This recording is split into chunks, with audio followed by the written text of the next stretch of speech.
লুট হওয়া অস্ত্র আগামী ১৯ আগস্টের মধ্যে থানায় জমা দেওয়ার নির্দেশ দিয়েছেন স্বরাষ্ট্র উপদেষ্টা অবসরপ্রাপ্ত brigadier general M Shakhawat Hossain.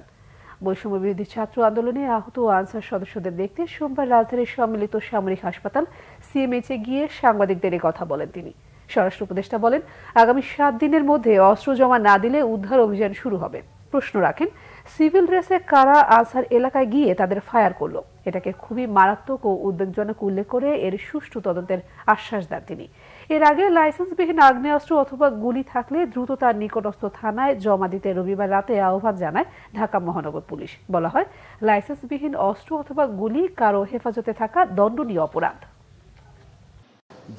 যাদের হাতে এই আনঅথরাইজড ওয়েপন আছে, আগামী ৭ দিনের মধ্যে তারা নির্দিষ্ট থানায় জমা দেবেন। যদি জমা না দেন তাহলে দুইটা চার্জ লাগবে।